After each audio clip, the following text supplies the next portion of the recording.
Hello dear students, welcome back to my channel Physics SPC। Thermal property of matter का एक question.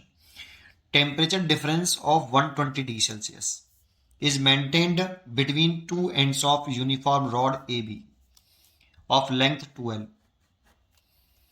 Another bent rod PQ of same cross section as AB and length 3L/2 is connected across AB। See the figure। ये figure दे रखा है। In steady state temperature difference between P and Q will be close to. चार choice रखी है। तो देखो question में ये टोटल लेंथ दे रखी है 2L, ये वाली जो लंबाई दे रखी है ये 2L दे रखी है, और इस पूरी रॉड की लेंथ रखी है 3L/2 ये। तो देखो 3L/2 तो L तो यही हो गई ये वाली, तो ये भी L होगी, और L/4 ये है तो ये भी L/4 होगी।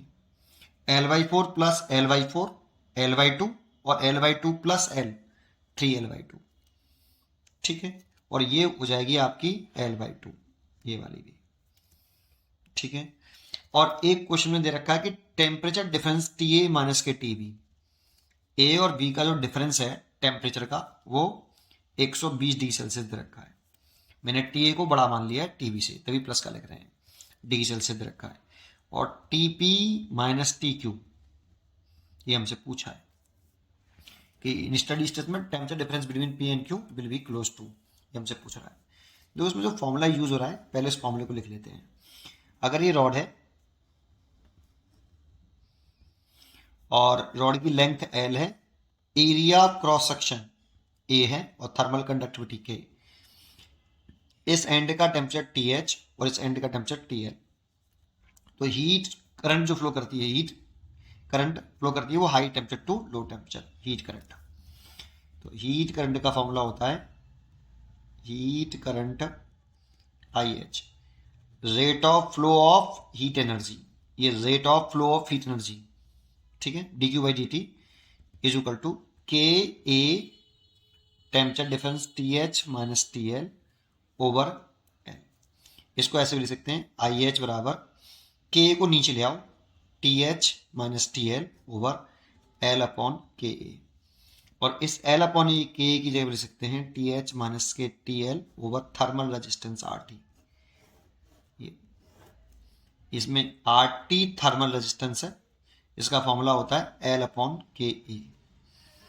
ये हम फॉर्मूला यूज करेंगे इसके अंदर। ठीक है, अब अपने मेन क्वेश्चन पर आते हैं। देखो एक रॉड ये हो गई आपकी जिसकी लेंथ है L/2 और ये एंड हो गया A। यहां शुरू कर लेते हैं, ये A एंड है, एक रेजिस्टेंस मान लिया। ठीक है, और एक ये PQ हो गया, ये P पॉइंट हो गया, P से Q तक एक वायर हो गया आपका, और फिर Q से B तक एक हो गया। थर्मल रेजिस्टेंस बना लिया।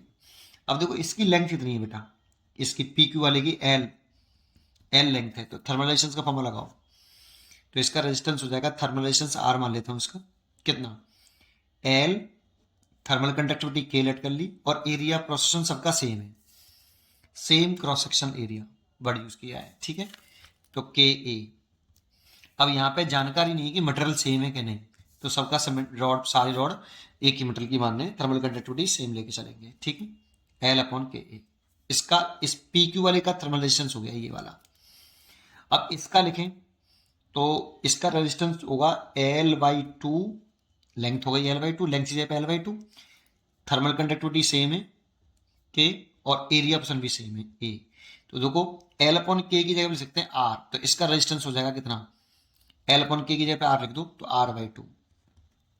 ऐसे सिमिलरली इसकी भी लेंथ कितनी है L/2। अब इसकी लेंथ और इसकी लेंथ सेम थी, L/2 और एरिया ऑप्शन दोनों के सेम है ही, और थर्मल कंडक्टिविटी सेम मान ही रहे, तो इसका भी रेजिस्टेंस कितना आएगा बेटा 3R/2। अब एक रेजिस्टेंस यहां पे जुड़ा हुआ है आपका ऐसे, इसकी लेंथ है L/4, तो यहां लिख देता हूं L/4 लेंथ लिख ली, और थर्मल कंडक्टिविटी K ही है और एरिया ऑप्शन A है। तो L अपॉन K R माना मैंने, ये लेट किया मैंने, तो ऐसे लिख सकते हैं कितना R/4, तो इसका रेजिस्टेंस हो गया R/4। भाई L अपॉन K की जगह पे R लिख लो ना, तो r/4, और इसकी लेंथ तो l ही है, तो इसकी लेंथ अगर l, जैसे इसकी लेंथ l थी PQ वाले की, इसकी भी length l, area position same, thermal conductivity same, तो रेजिस्टेंस भी सेम। इसका भी रेजिस्टेंस कितना आएगा, P से Q तक का R आएगा। और इसकी लेंथ l/4 है, इसकी भी l/4 थी, इसका रेजिस्टेंस, इस वाले का रेजिस्टेंस आएगा R/4। ये पहले तो ये समझ में आया आपको। इसका टेम्परेचर डिफरेंस, इसको मैं TA मान लेता हूँ, इसको TB मान लेता हूँ। तो सबसे पहले इक्विवेलेंट रेजिस्टेंस निकालो बेटा, ठीक है ना। तो इक्विवेलेंट रेजिस्टेंस निकालें तो देखो ये तीनों सीरीज में बेटा, R/4 यहां से हीट करंट चलेगी IH, यहां के बाद डिवाइड हो जाएगी दो भागों में, लेकिन ये तीनों रेजिस्टेंस सीरीज में आएंगे। तो इसकी लंबाई कितनी थी भाई, सोचो 3L/2 है, तो इसका रेजिस्टेंस कितना आएगा, 3R/2 हो जाएगा। R/4 होगा, ये तो इसका है, R/4 इसका है, R/4 सीरीज में करेंगे तो R/2 और R 3R/2, इन तीनों का सीरीज कॉम्बिनेशन कर लो आप, सीरीज कॉम्बिनेशन में इक्विवेलेंट रेजिस्टेंस निकाल लो। तो ये ऐसे हो जाएगा, देखो ये R/2, ये R है आपका, और ये वाला भी आपका R/2 है, ये B है पॉइंट है, ये Q पॉइंट है, तो ये P पॉइंट है, और ये A पॉइंट है, और इसका सीरीज कॉम्बिनेशन करके हो जाएगा इन तीनों का 3R/2।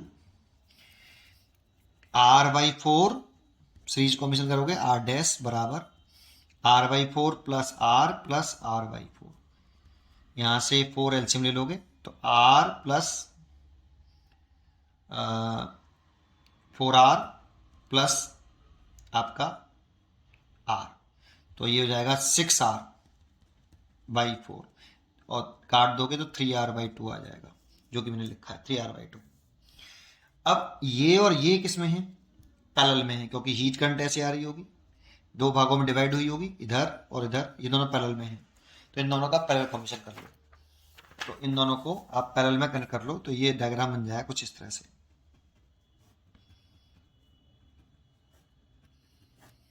ये पॉइंट A है, ये पॉइंट B है, ये वाला पॉइंट P है, और ये वाला पॉइंट Q है। इसका रेजिस्टेंस तो R/2 है, इसका भी R/2 है।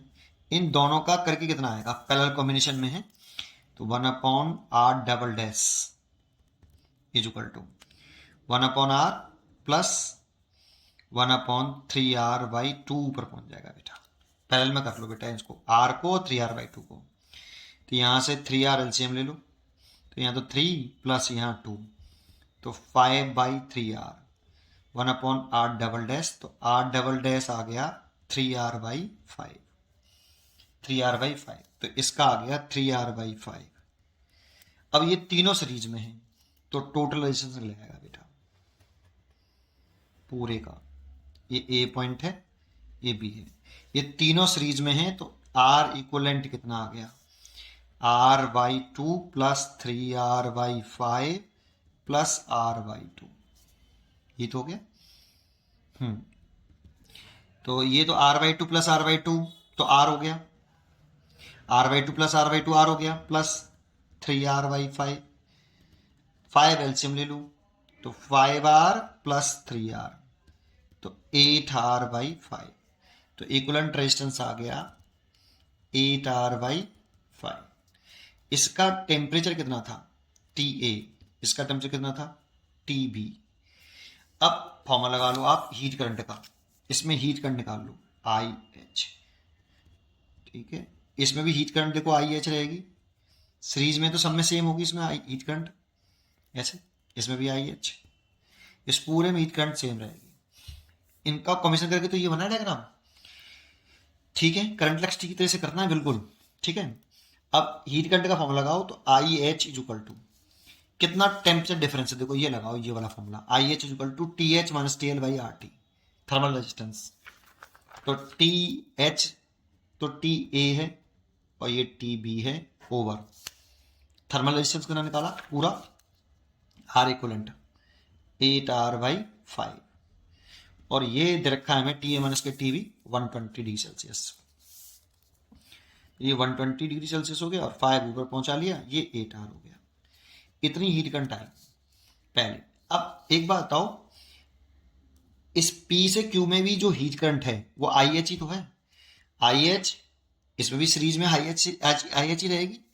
तो फॉर सेक्शन P के लिए, PQ के लिए लिख लीजिए आप, P से Q वाले के लिए हीट करंट तो IH ही है उसमें भी। और ये वाला फॉर्मूला लगा रहा हूँ बेटा, ये वाला TH माइनस TL बटे थर्मल रेजिस्टेंस, ठीक है। और PQ सेक्शन के लिए लगा रहा हूँ, तो क्या लिखूँ, TP minus TQ over temperature difference इस वाले पॉइंट का TP मान लिया मैंने और इसका TQ मान लिया। तो इसका TA लेट किया था, इसका TB, ठीक है। तो TP minus TQ over resistance कितना देखो 3R/5 है थर्मल रेजिस्टेंस। P और Q के बीच में जो थर्मल रेजिस्टेंस है वो 3R/5 तो है, तो 3R/5 लिख लिया ऐसे, ठीक है। अब TP माइनस TQ, IH की वैल्यू तो ये हो गई बेटा 120 इंटू 5 ओवर 8R, और TP माइनस TQ निकालना है मेरे को, और ये 3R और ऊपर हो गया 5 ऐसे। देखो 5 से 5 कैंसिल हो गया, R से ये R कैंसिल हो गया, तो TP minus TQ is equal to 120 into 3 divide by 8। 4 से काट लो, 4 से 2 बार कट गया, 4 से 30 बार कट गया, 2 से 15 बार कट गया, 15 के 45, 45 डिग्री सेल्सियस आ गया। TP माइनस TQ जो टेम्परेचर डिफरेंस है P और पॉइंट के 45 डिग्री सेल्सियस आ गया, इसीलिए इसका आंसर होना चाहिए 45 degree Celsius. A choice is correct. पढ़ते रहिए और खुश रहिए। Thank you.